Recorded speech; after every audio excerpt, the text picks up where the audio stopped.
Hey everyone, appreciate you all being here at USA Crypto Group for this AMA session. Today we have Tectum with us. Tectum is set up to build the most secure, accessible, scalable, and fastest payment system. With that being said, I'd like to welcome Brandon from the team. Brandon, pleasure to have you here. If you can start out introducing yourself, talk about your team, and give us a bit of insight into your background experience, please. Yeah, sure. Thanks for having us. Glad to be here. I think we've got Trevor on the call as well. I'm not sure if I saw Russell pop in there, but Trevor is our Chief Operations Officer. There's myself, Brendan Young, the CSO of Tectum at ChrisMind. ChrisMind is the cybersecurity company that is the parent company of Tectum.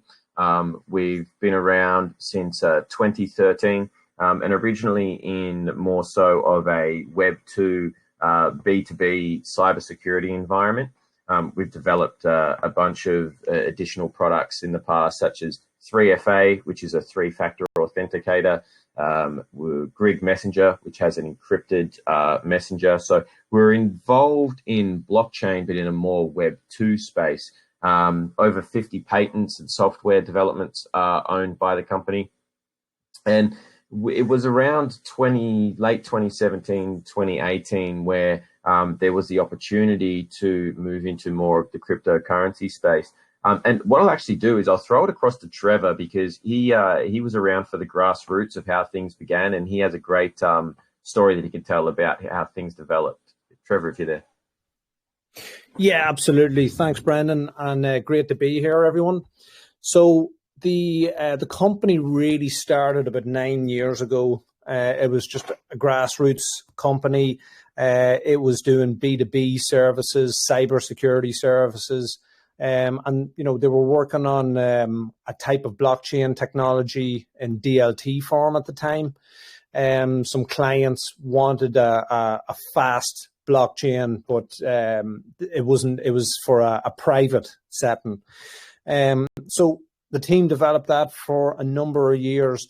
I think it was around 2016, 17, whenever we went from a B2B environment to a B2C environment. And then from that point onwards, there was a lot of research done to the environment. And what we realized was 2017 happened, and, there was just token after token that was minted with relatively no utility value. There was a lot of mischief in the background, and a lot of no substance behind it. So we really got soured by that, and we felt that the environment doesn't need another token, just another token. But what we did figure out was during that bull run that people then started to figure out that Bitcoin wasn't scalable. At that point, people could transfer their Bitcoin for very little in fees. You could transfer 200 Bitcoins and it was only a couple of bucks, and it would only cost you a tiny amount. All of a sudden, congestion on the network meant that you could be waiting anywhere between 10 minutes and 3 hours to verify a transaction, and it could be anywhere between $5. I think the highest I ever seen was $50 or $60, and that was in the previous bull runs. What's going to happen when it goes to $1 million a Bitcoin? That's $200, $300 a transaction. So we realized a scaling solution is needed, and that's really when we got our thinking caps on. And I'll give you an overview, and we can dive deeper into the nitty and gritty. But we came across, we downloaded a Bitcoin node. And we studied the code for a couple of months, and we thought we got a pretty good scaling solution, but we found some interesting technology. Then we took advantage of that, and then came up with the novel Softnote idea. And it's the Softnote that in the back end is a digital container. Anything in the digital environment you can put in, close a container. On the front end, it's basically a serial number with a dynamic passcode on it. You can go to the website and see a picture of it. That is the scaling solution. So over the years, we started grassroots, and then we've grown into this environment. We've got a full business team there with a lot of years experience. We've got a full stack development team, brand and design team.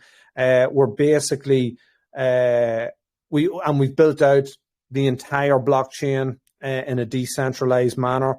It can go up to 1.3 million transactions or events a second. We've built our explorers. We've built the Softnote product. We've built the merchant terminal to that product.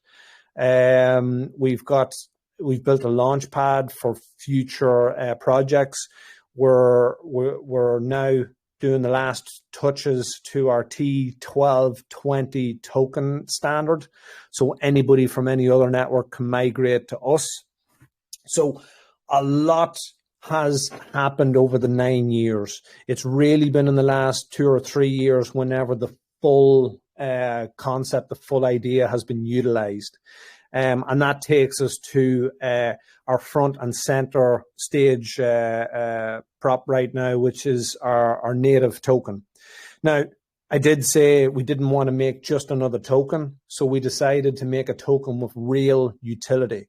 And we can get into the nitty and gritty for that. But we're on pre-sale. We're on pre-sales at the minute, launch pads.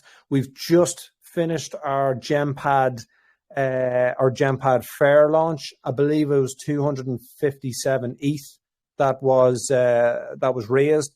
We broke the record for the most amount of ETH raised in 1 minute, 1 hour, and 1 day. And I think we broke the record for the highest raise. I'm not too sure, but if we did break it. But so we've still got a few more pre-sales, and you can actually get the coin cheaper now than what the fair launch has dictated the price. And that's us in a nutshell. My background is in engineering and manufacturing in the agricultural sector. Way back ago, I had a love for technology. I got into blockchain and Bitcoin in 2016, and that's what led me to Tectum, and that's how I'm here today.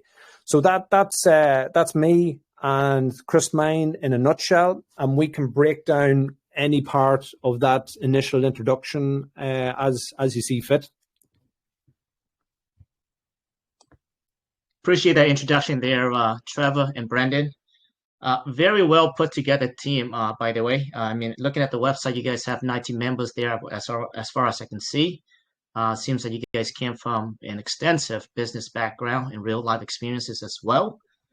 Congrats on the 257 ETH over in GemPad. I think when GemPad reached out to us, we're actually in partnership with GemPad, and they said there's a great project coming through, and that they want us to do a little buy bot, which is it kind of tells when a person buys something on the GemPad. And I had a chance to look into it, and I think when we posted you guys, it was like less than 100 ETH, not even less than that. It was like 50, and you guys just closed it out with 257 ETH. And I think you guys did break the record on there as far as ETH sales on the pad. So congratulations on that. Amazing concept. And I was going to ask you, how did the project come about? But apparently you guys recognize the scalability of Bitcoin payment, which is, like you said, a process around, is it 7 to 10 transactions per minute, right? Per second? Yeah. And you guys, now let's put that in perspective. Now, I know Ethereum processes around 12 to 25, Solana probably 30,000 around there. What can you guys do? Yeah, so what can we do in terms of the speed? Yes. Yeah, so the speed side of things, we vigorously tested the nodes, the different jurisdictions, different hardwares there, and we can get a threshold of 1.3 million transactions a second. Now, we call them events because of the way the blockchain has been developed. We call it events because our blockchain is what we call a true data transfer or an overlay network. And basically, we solved the Byzantine fault problem by having a hashing algorithm that looks at the last block and sees what information has changed on the network that we've bridged to or database that we've bridged to. And the hashing algorithm only transfers the movement. It takes a hash of the movement and then puts it onto the next block. Then blocks are very, very small in size, but it gives us a threshold of 1 million transactions a second, because we don't take the whole information and put it from one block to the next. Any stagnant information stays there. Any dynamic information that's changed is hashed and put onto the next block. So that's what fundamentally makes us different from every other blockchain. When we talk about Bitcoin and the 5 to 7 transactions a second, Bitcoin purposely slowed that down because it needed to. Bitcoin is doing something different. It is taking analog energy, using proof of work to convert that into digital energy. They had to slow the blocks down so that every node on the network had got final consensus. Where we're different is we're the transfer of information. So we're a true blockchain. If you go right back to where the origins of blockchain digitally in the 1990s came out, Bitcoin just did it in a different way. And almost every blockchain since then has just tried to copy and paste it, but given up one or the other to it, if that makes sense. So that's the in-depth part of what makes the speed so high on the blockchain itself. It's a very unique concept I have not seen before. You guys pretty much just turned the whole, blockchain upside down there. Like you said, it's almost a transfer of transactions in a way, whereas like Bitcoin, you need miner to finalize. They have to solve the math problem and they have to win the problems based on the hardware, etc. And they have to solve it. And so what it does is that it essentially slow down the network and also congestion as well. But you guys took all that, all those technicality out, which is very interesting. I never seen anything like this. As you, yeah, and I can touch up on that there. So that's the blockchain itself. And I did say earlier there that we came across this interest in technology that we utilized into the Softnote. But basically, Bitcoin is open source. And we downloaded the node back in 2017 or 18 there. We spent months looking at the code, studying it, and dissecting it down to its small form. And what we realized what we could do is we could have full control of our Bitcoin node. So anybody that brings Bitcoin to our node, to our network, we, from that point onwards, we could push through any transaction in our network, on the Bitcoin network. We could push through any of the meme pool transactions at a quarter of a second, verified on any Bitcoin Explorer, as well as low mining fees of 11 cents. So basically, cheaper and faster than the native network itself. Now, we thought that was the scaling solution we were looking for, but the next friction point was the fact that you still can't bypass the block size or the time. It takes 10 minutes to fill a Bitcoin block, then it needs to be verified throughout the network. So we could fill that block in 10 seconds, and and give the miners a very cheap transaction fee to push it through. But we still had to wait until that block was verified and put on the blockchain. So we got close, but we didn't solve a scaling solution. We just made it cheaper and faster. So then we came up with our Softnote system. As I said, in the back end, it's a digital container. You can put whatever digitally into that container and shut the container, and then that's the Softnote. On the front end, it's just a URL, a web page, and you can transfer these soft notes within our network at 1 million transactions a second. Now, the beauty of combining our Bitcoin node with our Tectum network, we can very cheaply create a soft note with a face value of, let's say, 0.5 Bitcoin, half a Bitcoin.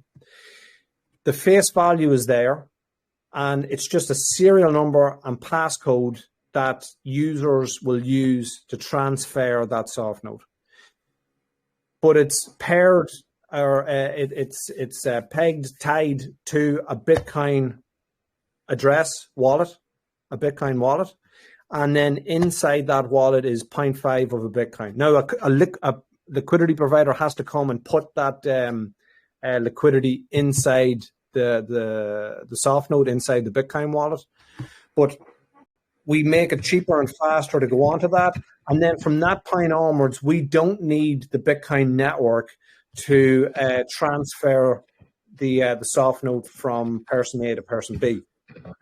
So what we've got here is a true scalable solution, which everybody in the world with a web wallet, an internet connection, or a passcode and serial number can transfer Bitcoin from in a P2P environment, a true P2P environment. Our Softnote Explorer doesn't take any records except for the serial number and the previous passcode. So that's it. Now we're going real deep into the rabbit hole here. Do you know what I mean there? But that, it's very important to let people know the true depth of our technology there, so they understand what they're getting into. But that's basically Softnote in a very in an easy sense, So we're just taking Bitcoin, putting it into a wallet, merging that wallet onto a Softnote, and then transferring the ownership rights in a P2P environment through our Softnote wallet, if that makes sense. It does make sense. It does make a lot of sense. Very interesting, actually. So, with that said, it's very, very accessible. All right. So, you mentioned that. You just mentioned that. All it doesn't really.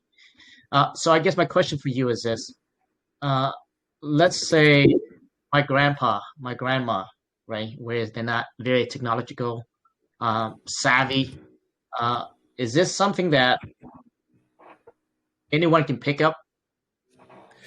Absolutely. Now, we've built out an entire network, and we have a few ways of doing this. We can do it in the public sense or the private sense. So, publicly, if you can open up a digital wallet, the Softnote wallet, if you're savvy enough to put your email address, a passcode, whatever, have access to a digital wallet, then you simply use an ID number to transfer one Softnote from me to you, or for you to your grandmother. Now, if she doesn't know how to open up a digital wallet, she doesn't know how to go online and do all that, then you yourself can, in the private and anonymous portal, take access to a Softnote loaded with face of Bitcoin, let's say 0.5. You can take that Softnote, you can actually print it. You can print it off. It's got a QR code. It's got its public key. Remember, the public key is your point of reference to the Bitcoin Explorer to say online on the Bitcoin network, yes, this public key has got 0.5 of a Bitcoin. Hand that to your grandmother and say, thank you very much for everything you've done for me. Here is half a Bitcoin for you. Now, you hand her the passcode, and with that passcode, you've got the ownership right and she's got the ownership right. She can then just simply scan that passcode or scan that Softnote, and straight away a URL will generate the Softnote itself. She can then put the passcode in to accept it. Our system generates a brand new passcode for her eyes only. Now, remember, on the back end, our hashing algorithm only takes the hash of the information, not the information itself. So we never know private keys. We never know passcodes. We only know hashes. Your grandmother then has got the brand new, freshly generated passcode. She has now got the ownership right of that Softnote.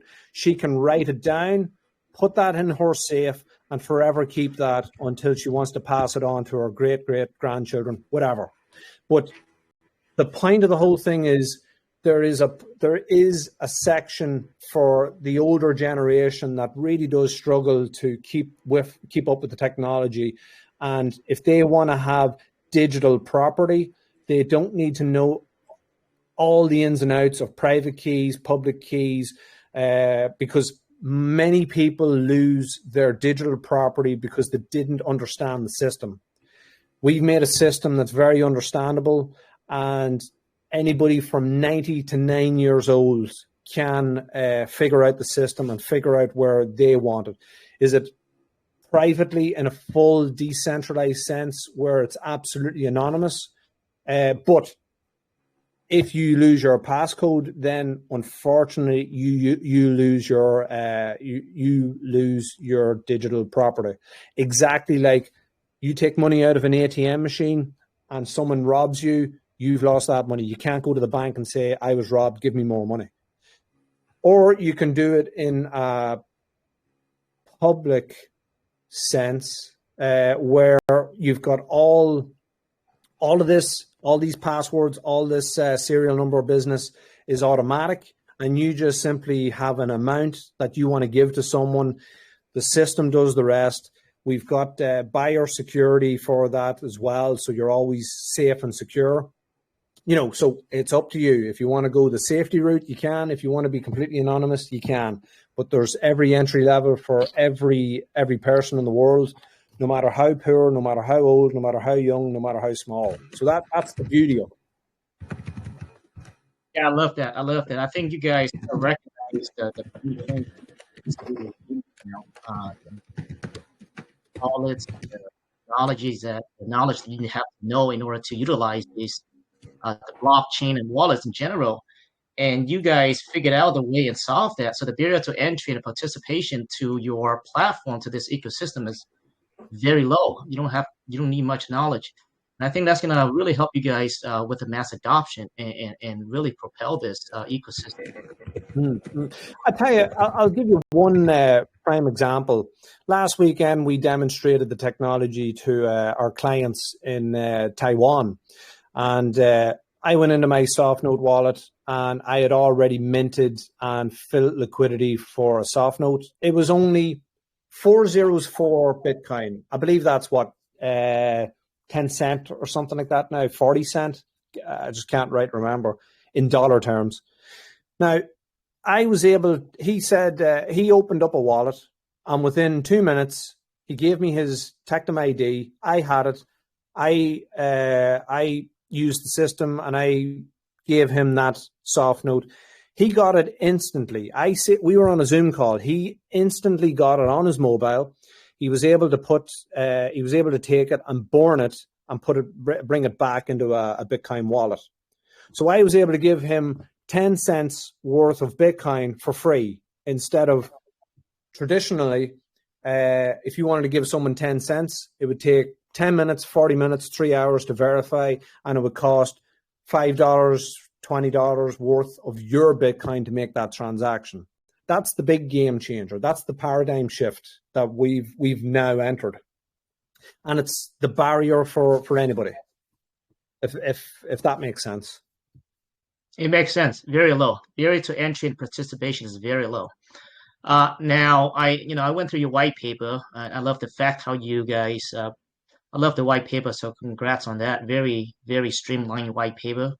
And you guys did some research on your competition, and I love that. So currently, you guys are. I mean, we all know that XRP right now it's a pretty big payment system, and you have the Lightning Network, and you also have Swift. Now, I think we all know who those guys are. Could you go over really quick on their weaknesses and how are you guys better than these companies that you guys compare to in your white paper? Yeah, sure. I can tell you a little bit about XRP, and maybe Brendan can pick it up with the Lightning Network there, because he's very switched on to that. So let's start with Swift. Swift is a 60-year-old technology, and all it is a messaging service from one central bank to the other. And it's basically how much one owes one another at the end of the month. And, I would argue that them transactions never verify because it's just digital. It's just digits on a screen. It never verifies. And we're now at a point where inflation is inflation is now eating away the wealth of everybody. Everybody here is facing inflation, no matter where you are in the world right now. If you're in a third world country, it's eating your savings day by day. If you're in a first world country like America, it's 10% every month. In 2 years, what you had now is worth nothing. That's the fiat standard with no backing. The SWIFT system is just an old, outdated technology, and it's got nothing to do with the transfer of wealth. XRP was a novel concept, but it's completely centralized. So you're at the whim of just a few people and what they want to do with your funds, and it's basically tokens of IOUs. They're just going to use their token to replace the SWIFT system and then settle somewhere down the line. But it's still centralized. It's still, a few people holds that. Wonderful technology, but what they're trying to do is just replicate the payment system and then just use up-to-date technology to create value for themselves, for their company. At no stage are they rewarding the community, the users, for using their system other than buying a token and hoping that it goes up and speculating. Our token will reward anybody that takes part. I'm not sure if we talked about the revenue system of the Softnote, but we can do that after this question. So that's the SWIFT system, and that is the XRP system.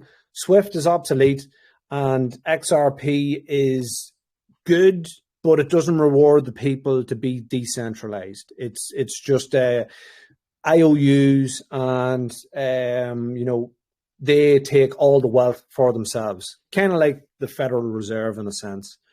So that's my point of view from there. And the Lightning Network is a very interesting development there, and I'll hand it over to Brendan there to talk a little bit more about that. Yeah, thanks, Trevor. So Lightning Network is an interesting one because it looks really good on paper, and they somewhat did manage to speed things up to a certain extent, but they've kind of hit a bit of a wall, because what Lightning Network actually does is they open up another payment channel, which is fantastic for bringing the payment away from the congestion that exists on Bitcoin. But where the issue lies is that when they want to settle that transaction, they still settle over on the Bitcoin network, which means they're creating another block, they're hitting the congestion of the Bitcoin network, and they, of course, are then going to have to absorb the fees that are associated with that. The difference with a Softnote is that you're moving the ownership of the cryptocurrency. So once someone has moved their liquidity into the Softnote ecosystem, you're then almost sending around little Bitcoin. Well, if it's Bitcoin, but remember, you could mint Softnotes in Ethereum, USDT, Tron, Litecoin, We'll have and some others coming out soon as well. But if we're talking about Bitcoin, which is relative to the Lightning Network, it means that you move the Bitcoin over onto our ecosystem, and then you're transferring it around without ever having to hit the congestion of the Bitcoin network. And because Tectum operates in the way that it does, having the overlay network, it actually makes us more secure than Bitcoin because everything is either encrypted into the Softnote itself, or even if you're just transacting with Bitcoin on the Tectum blockchain, it's much faster and cheaper, typically around about 11 or 12 cents for a transaction. And as you can see, our block speed, which you can test on GitHub. But what happens is we give the ability to stay away from upsetting the interference with the Bitcoin network. And it means that we can basically transfer without friction. That's why we call it the frictionless payment system. And that's what Softnote does, is it allows users to transfer their cryptocurrency instantaneously and for free. As Trevor said, if you do that through the Bitcoin wallet, through the Softnote wallet, then all of the passcodes and all of the transactions and the changing feature and everything, that all happens within the wallet itself. If you're doing that in a decentralized sense that the Softnote also provides, you can send the Softnote over any messaging platform. So Facebook, WhatsApp, Telegram, so on and so forth, and you send it with that 6-digit passcode. Now, that 6-digit passcode then is entered into the generator and it pops back out with your new passcode that then gives you the ownership of the Softnote and the value that's stored within it. When it comes to burning, if you want to burn the Softnote and get the cryptocurrency that's stored within it back out of it, then you can do that. And what happens is you're given the private keys to that wallet that it's currently stored in. So when the Softnotes actually come about, I'm not sure if Trevor, sorry, excuses guys, this is I think our 5th or 6th AMA today, so I'm not sure what we've covered and what we haven't covered, but with the Softnote coming about into existence in the first place, that happens from the TET token. TET is the native token of the Tectum blockchain, right? And so its primary utility is that it mints the Softnote. So when we mint a Softnote, which currently as an introductory offer 1 Tectum token, which is to the value of around $3.50, or if you bought it on Gempad, $4.47, I think, that will mint you 100 pack of Softnote bills, which then need to be filled with liquidity. But as you do that, you will be granted the minter's license. Then when you fill them with liquidity, you have a couple of options. You can either fill the entire pack, so that 100 pack of bills in Bitcoin, that will come out at around 0.0825 Bitcoin. Or you could say, no, I just want to take that $100 worth of Bitcoin Softnote and just fill that one up because I need to use it for whatever you need to use it for. When you do that and you provide the liquidity, you'll be given the liquidity provider's license. Now, both of those license holders, as the Softnote goes through the ecosystem, it is completely free for users to earn, whether they're using it in a peer-to-peer manner or they're using it in a retail purchasing instance where they're buying something from the store, some food or clothing or whatever it might be. There's no fee for the users to operate within the Tectum network, within the Softnote network. When the merchant, the business who is receiving the Softnote into their business and they're turning a profit, just like if they are using Visa or MasterCard as a payment service, they will pay a fee to have that operational in their business. Now, with Visa, MasterCard, that can typically be 2, 3, even sometimes 4% for American Express and the like. With Softnote, the fee will be around 1%, and depending on the size of your business, maybe even as low as 0.75%. Now, with the fees that happen with those Softnote transactions, both the minting license and the liquidity providing license will receive 20% of those earnings. So if you're the one who both minted and provided the liquidity for a Softnote, you'll earn 40% of the transaction fees for the entire life cycle of that Softnote's existence. So you're basically just earning a recurring revenue that's generating a passive income on the side, which is just a way that we like to reward our community for helping to get the ecosystem off the ground and being early adopters of the Softnote. So I know we went a little bit off track there. We were talking about Lightning Network, but the difference is that we move the ownership, and we don't settle the transactions on the Bitcoin network. And by using the Softnote system itself, you're actually rewarded for doing that. You can earn passive income off of it, and it gives you the ability to actually move your assets around for free, and much faster than you can do it anywhere else. Awesome. Yeah. And I like to get into the detail of the revenue model and how it is a benefit for investors to invest into the ecosystem later on. But yeah, no, I love the fact that, like you said, the transactions are not settled onto the Bitcoin blockchain, which I think is very crucial. Lately, there has been a recent development within the Bitcoin protocol, which is a BRC20, which people are able to launch projects on Bitcoin blockchain now. So what happened was that it really congested the whole blockchain. You see transactions sometimes for hours just to get through. And it's very congested. So I'm glad. And I think Lightning Network, I think the fundamentals of it's very similar. I think they only record important transactions only. I believe the very last or the very first transaction only, I believe. Now, I know that Michael Saylor is the champion of Lightning Network. Is this something had you guys had a chat with Michael Saylor on this? Because I find this very interesting. Yeah, Yeah, we're trying to get his attention. Exactly. I listen to him very often, because he brings everybody down the deep rabbit hole of where Bitcoin's going down the line. And, he's the first person from a legacy point of view to try and bring Bitcoin on the balance sheets. Now, for the likes of Michael Saylor, his company MicroStrategy, there's also Kathy Wood's Arc Innovation. They've got. Sorry, Brendan, could you mute out there with? So with these institutions, they're going to put Bitcoin on their balance sheets, right? But if they've got 20,000 Bitcoins, after 3 or 4 years, they've still got 20,000 Bitcoins. The beauty about our system is they can come in as a liquidity provider. They can take their Bitcoins, put the Bitcoin on a Softnote, and then they now can get returns on that investment because they are now a recipient of the 20% fee from the merchants. So if El Salvador, for instance, where the Lightning Network took off, but it failed because of the channels and the watchtowers and the Chivo wallet and people in KFC waiting 2 hours for a transaction.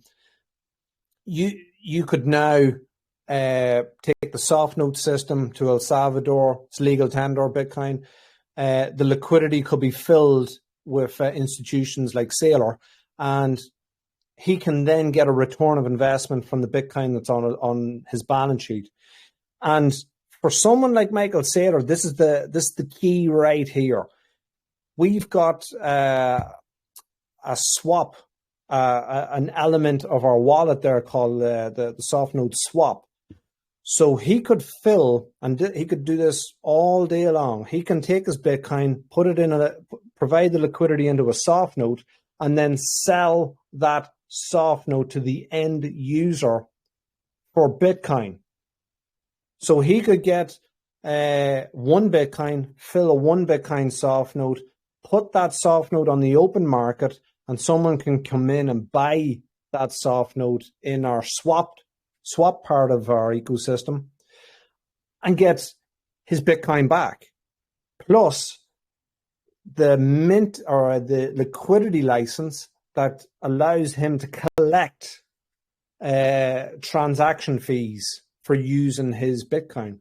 And that, that is it goes a little bit deep, but someone who's savvy, any investor that's savvy like Michael Saylor, Kathy Woods, the devil is in the detail, and that's the detail. They can take their Bitcoin, fill the liquidity, sell it for Bitcoin, return that Bitcoin back to their balance sheets. Their balance sheets is still the same, but they've got liquidity licenses gathering up fees in our ecosystem, as well as our community that can fill liquidity as they choose, because someone in the, Michael Saylor could fill up all the liquidity in our pool, but anybody here can fill up even the smallest denomination, even the smallest denomination of 404 Bitcoin.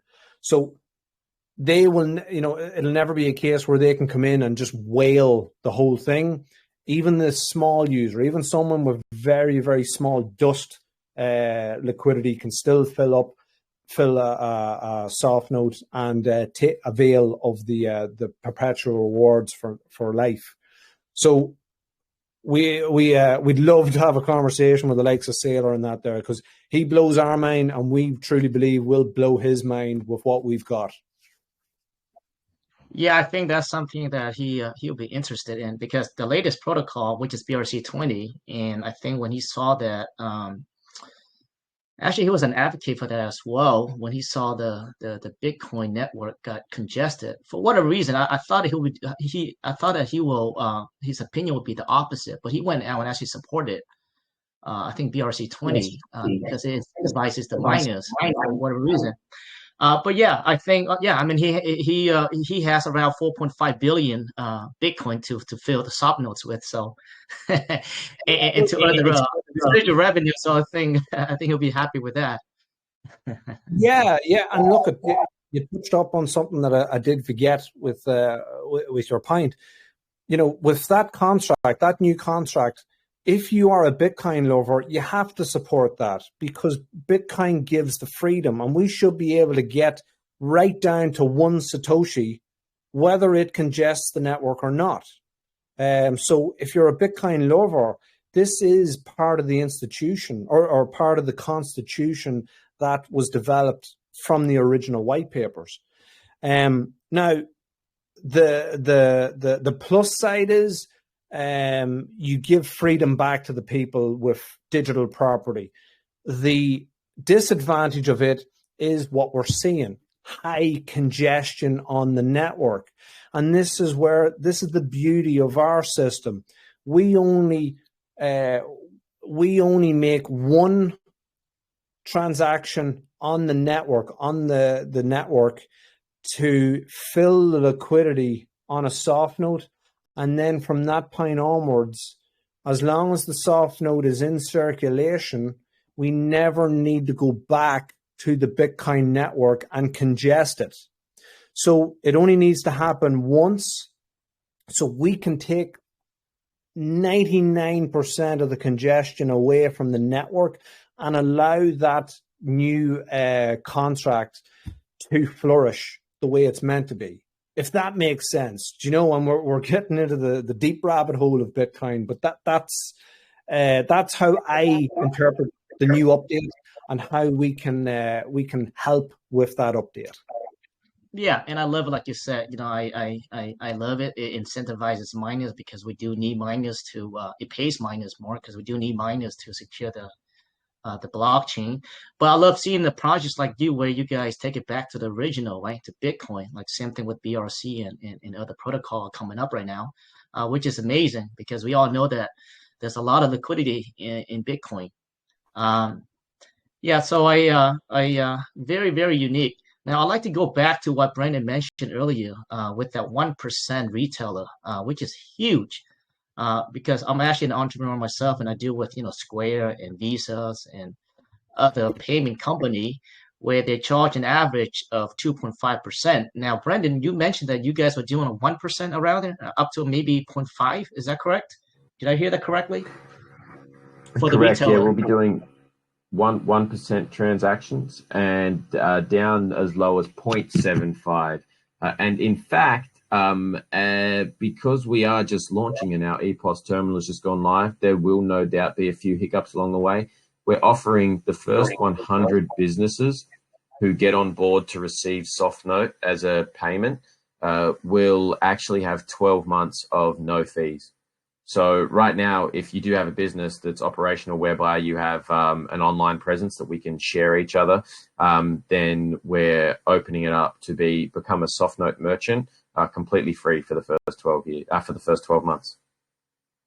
That is huge. That's Mm. big. 1% is actually quite a bit when you're talking about, businesses generating thousands and thousands up to 100,000 a month. So that's actually very big.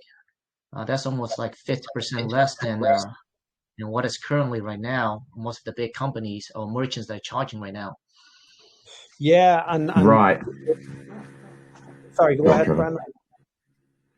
I was just going to say that's the thing with both the Softnote as a payment system and then also Tectum as a blockchain is we've got a few projects speaking to us at the moment who are either running on Ethereum, running on ERC20, and they're looking at moving their app across to our platform because the amount of fees that they will save is just astronomical. We're also speaking to a exchange in Dubai as well, who they're looking at it, and for what they're paying, they're going, we could save millions if we were on your network. So we really are providing something that just doesn't exist in the marketplace right now. Now, awesome. Now, that comes with mass adoptions. Now, could you walk with me? So let's say if I'm just a regular person who walks into the store, I come to the POS, right? Come to the cashier. Walk with me to walk through the process of how I'm able to pay to that business with a Softnote. Yeah, sure. Yeah. So with the EPOS terminal that's just been developed, any merchants that we onboard will basically, it's an API, or an API is being developed as well, but they will be able to download the Softnote wallet as well. And when you go into a store, you can basically just use your phone to, like you would scan a QR code. They will basically punch in the value of what the purchase is going to be. You scan that QR code and the wallet will work out exactly what number of soft notes and change and everything needs to be transferred, and the transaction will take place. And then you'll be able to see, like within a quarter of a second, the transfer takes place and the merchant receives the soft notes into their business, which then they can obviously use as change to, and this is the big thing too, is once we get merchants on board, the next point of call is to say, okay, so who are your suppliers? Because if you're going to be using this as a form of a payment system, why not get your suppliers on board and then any downline distributors and everything like that you have, so that you guys can all be using the system, you know what I mean? Which will be a great kind of avenue to help mass adoption expand. But yeah, it'll be as simple as a pay pass, like on your phone, and should, as far as we're aware, be a seamless process. Yeah, just to touch on that as well, that there is going to be, it's pretty much like Apple Pay. You come in with your phone and it's based on QR codes and amounts and whatnot there, just as Brendan alluded to. And that's in the public environment, where the system does it automatically. But let's say your grandma, who we've established there, she's got her 0.5 Bitcoin Softnote tucked away in the safe. She decides, you know what, I want to let my hair down, I want to go down, and I want to spend it.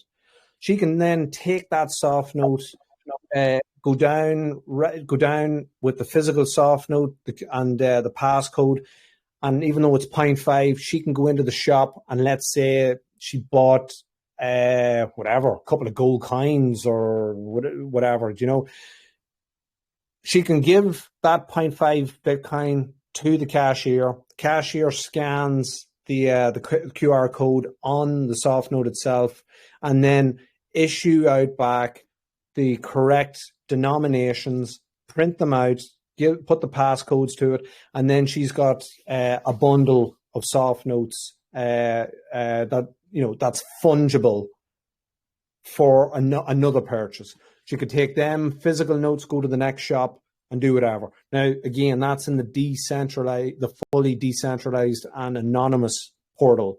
But it's just to give you an idea of what grandma can now do with her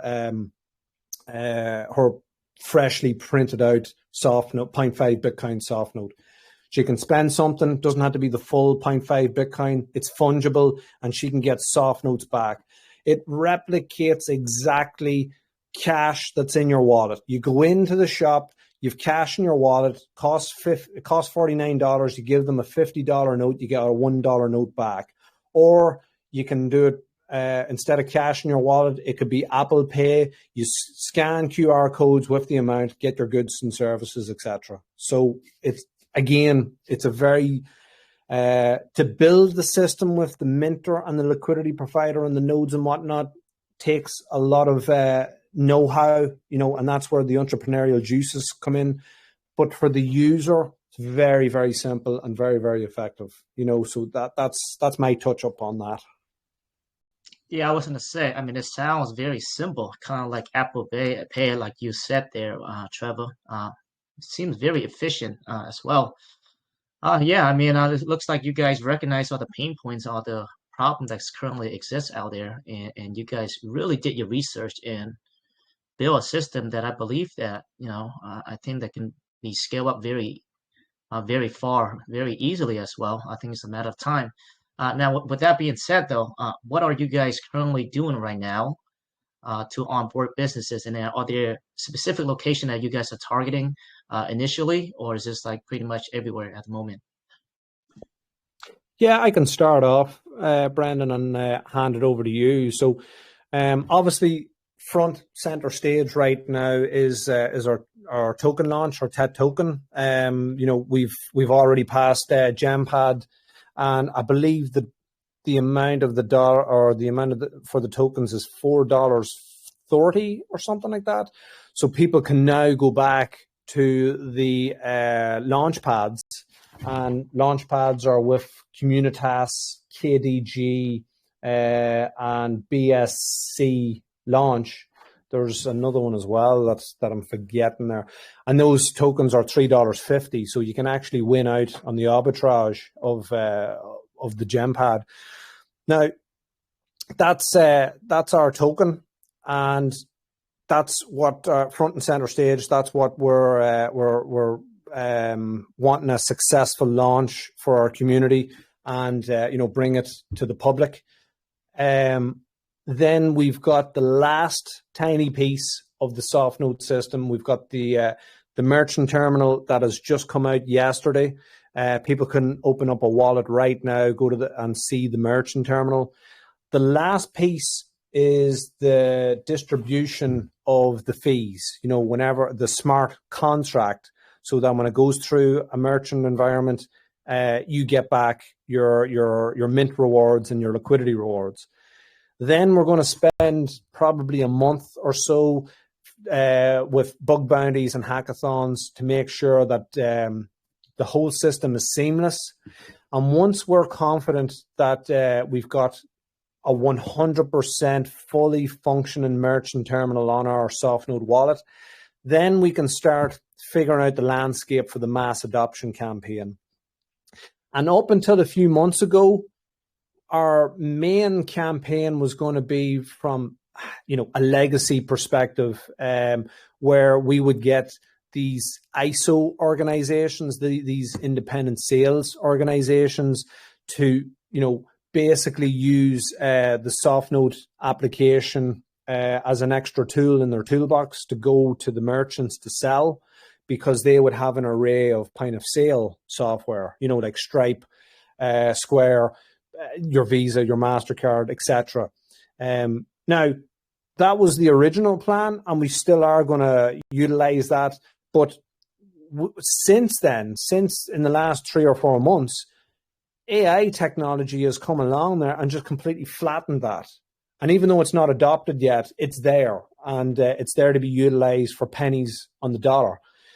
For example, we have an AI department, and we're probably going to put the first task we're going to give them once the module, the language module is built, is build an application where an algorithm can parse the entire internet and try and pick point certain categories of merchants in certain jurisdictions in certain parts of the world, or everywhere, all at once, whatever. But it can parse through the internet and find all these merchant terminals and get their address, get their phone numbers, input the algorithm there, whether they're a very crypto-friendly person or a crypto-friendly merchant, that wants cryptocurrency but has got the restraints, and will pick them off first by an email campaign, sales campaign, whatever. So we see the old technology with the new technology working together to make a mass adoption campaign that we can push very, very, very hard for protons and electrons through the internet. If that makes sense.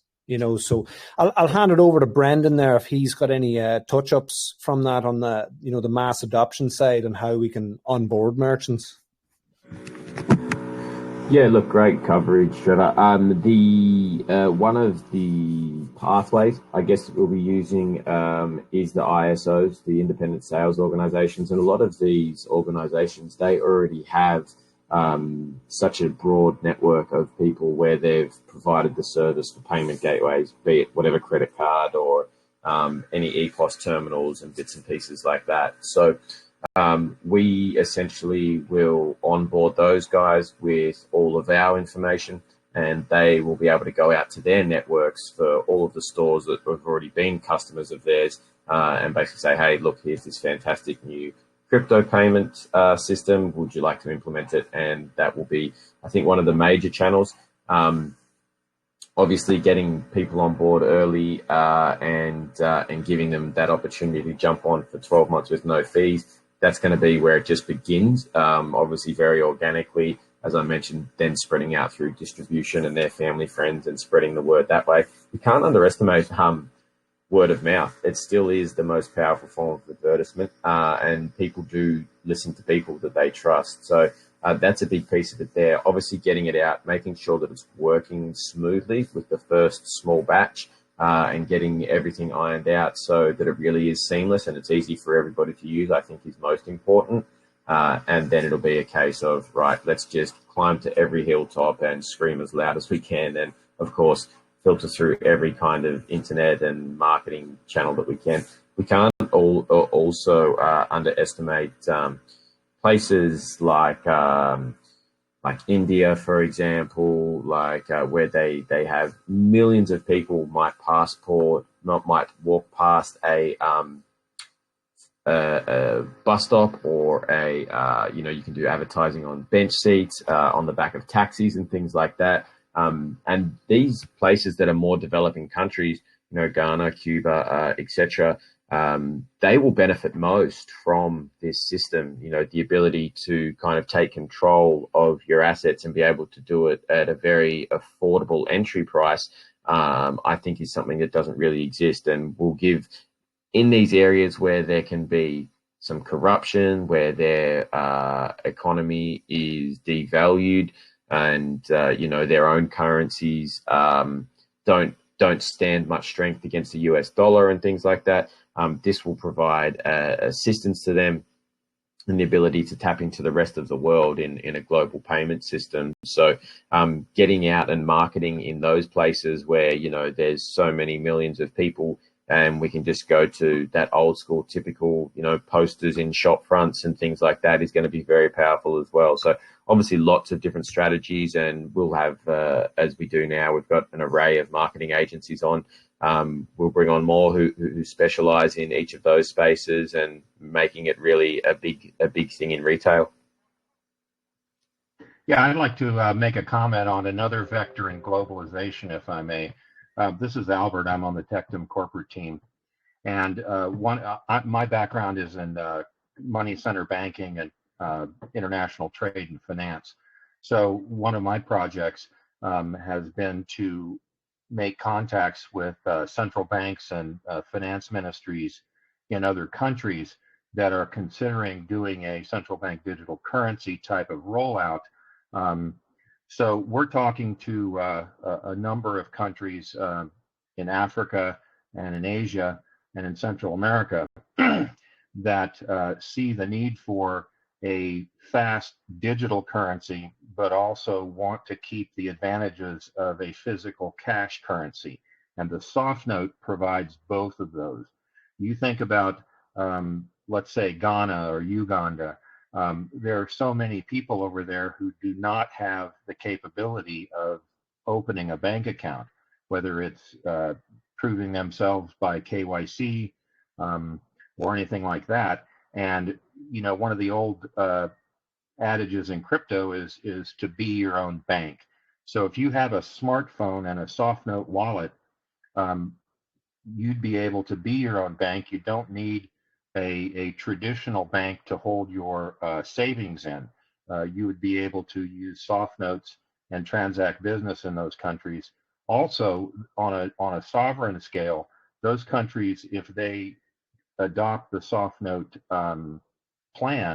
project, they would be able to digitize their currency probably within 4 to 6 months. So we would be able to give them a digital national currency that is also usable in a physical way, just like physical cash. And this would solve a lot of their problems. Some of these countries have a very rich natural resource base. So there's every possibility that a country, let's say if they have a large production of cocoa beans and let's say gold, they could collateralize their domestic currency, their domestic digital currency on the Softnotes with a natural resource. So they could theoretically back it with oil or gold or cocoa beans or titanium or whatever they're rich in regarding natural resources. So that's the vector that I'm working on, is to bring this globalization effort to a whole country.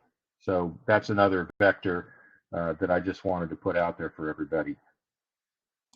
I appreciate that, Albert. Now I know that you're the compliance officer. Now my question for you is now, as evidently you guys want to make this a global thing. Given that the space is so early, have you ran into any regulatory challenges, and were you able to solve those? Well, the regulatory challenges are on a country-by-country basis. More and more countries are passing reasonable crypto regulations. So this would immediately open the Softnote project up to work in their country. There are always going to be countries, the United States being one, that is right now on a war against crypto. They want to get rid of private crypto so that their government CBDC can be forced on everybody. So we are the alternative to centralized central bank digital currencies. A central bank digital currency cannot be used in a physical way because it's digital. So we've got that bridge between physical cash and digital currency. We can put a nation's sovereign currency, like in Ghana, let's say the cedi is their national currency. We could put those on Softnotes as well. So that would solve their digitizing their sovereign currency at a very quick rate and in a very little amount of time. And again, for people that don't have a bank account, they could actually print out those Softnotes and use those as physical cash. But yes, every country has their own approach to whether they're going to allow crypto to be traded. Many countries are coming up with regulations that do cover that, so they're opening up the crypto space to people in their countries. But the adoption of the Softnote would have to be on a country-by-country basis, obviously. So some of the countries that are looking at digitizing their sovereign currencies, they're going to have to have some kind of regulations in place that actually allow that to happen. And we can help them do that in a matter of months. One of the big expenses with current sovereign currencies is that they have to print out billions of these notes. and that can cost a minimum of $50 million up to $200 million just to print those notes out. So by going with the Softnote, they would have no physical currency printing costs whatsoever. The printing of that Softnote would be on an individual basis if somebody wants to use it as a physical means of the value transaction. Again, people without bank accounts, all they have to do is have a smartphone. And again, most countries that have a large unbanked population, a lot of those people have smartphones, but they just don't have a bank account. So this would allow them to, again, be their own bank. But the regulatory aspect is on a country by country basis. So we're going to knock those down one at a time. Awesome, and looks like the team has you for that as well. I love how you guys put the team very strategically put together. So I think it's necessary.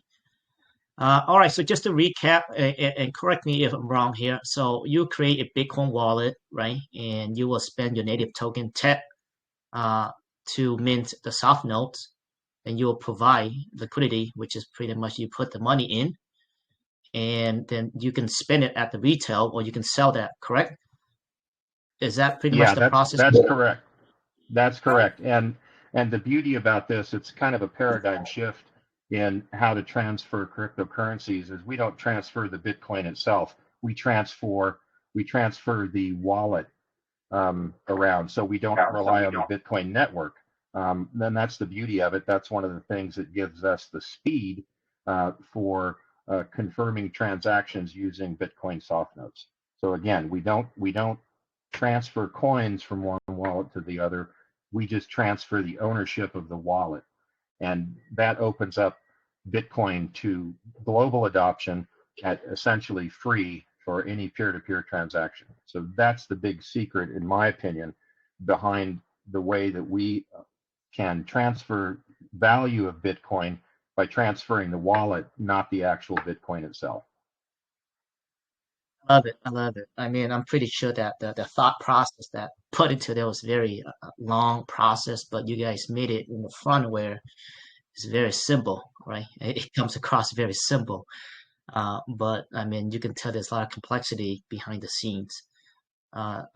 Amazing. And it's needed for adoptions and scalability, right? And I think you guys, it's an amazing concept. I've never seen one like this before. Seems simple, but I mean, I can see that it's not. I mean, the process to get here, you guys mentioned you guys have been working on this for 9 years. Is that correct?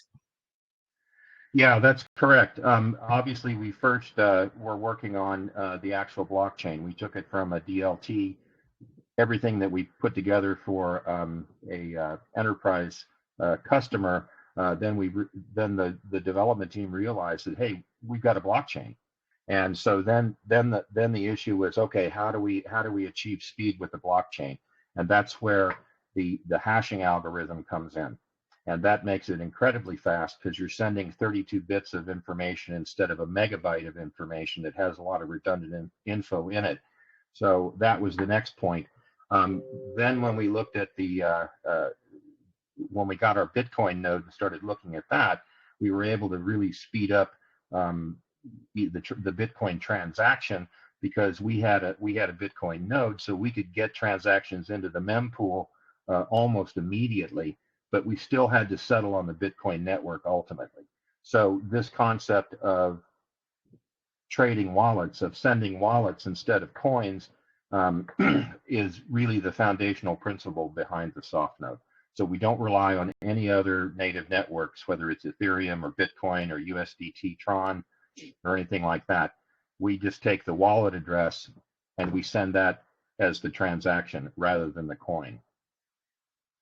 Yeah, and you solved pretty much the mempool issue. Those who are listening, pretty much once the mempool gets packed up, you pretty much have to sit there and wait, right? And you have to be willing to pay more transactions in order for the miners to pick you and solve that equation and send the transaction through. Now, you guys don't have to go through all that. That's correct. That's correct. The concept of sending wallet addresses, the ownership of a wallet address, solves that whole problem. There is no settlement on the Bitcoin network. because you're just trading a static wallet address with the private keys in the form of our 6-digit passcode. Amazing. Yeah, sounds great. Sounds great. Now let's talk about. Now I know that you guys just had an amazing, successful race over in Genpad, which is also a partnership of ours as well. Now, what have you guys raised all together to date, and what are you guys looking for to raise overall? I mean, I know that you guys have a goal, but just give us a insight on what you're trying to raise there. Yeah, sure. So in private sales, like leading up to where we'd gotten to before we kind of listed on any launch pads, we'd done just around 2 million. It was a little bit under, I think, just a smidge under, but it was just around 2 million across all of the seed and private sale rounds. And then on Genpad, we were on a few other launch pads this week as well. But our kind of main focus was the Genpad Fair launch. And yeah, we did break a few records there. So we had largest raise in the first minute, which was 13 ETH, largest raise in the first hour, which was 35 ETH, and largest raise in the first day, which was 110 ETH. We also then broke their total record of highest raise on their platform ever. I think it was around 222 before. And yeah, we did 257, as you know. So look, pretty happy with those results. And we actually heard that there was a lot of people trying to get on at the end, and it was congested. I had a few messages myself, and we were speaking to their devs, and yeah, they just couldn't get it sorted. But that's okay. There's still the opportunity over on the DEXs on Monday. We list on Uniswap. And that, of course, it's good to have a little bit of buy pressure going into that. So how much the token will be worth going forward, who knows? That's up to the market, and we're excited, obviously, to see that that launches on Monday at 5 p.m. UTC. Yeah, I think you guys will do very well, and like you said, I think there will be pressure. It's nice to have a real project with a real team, real concept coming through. Because as we all know in the space, right, you just have a bunch of just bullshit projects coming through sometimes, and I don't get very excited doing this AMA. So yeah, very excited for this AMA, and you guys very well put together. With that being said, though, you guys have anything else you guys want to speak on? Because I know you guys may have another AMA coming up here, right? This is like your 5th AMA today. Yeah, no, look, we do need to wrap up. There is another one coming in 45 minutes, and I think we've already done 6. So, and it's been a huge week, as well as a huge day. I mean, it's 2 a.m. where I am in Australia, so I'm just about ready to hit the hay.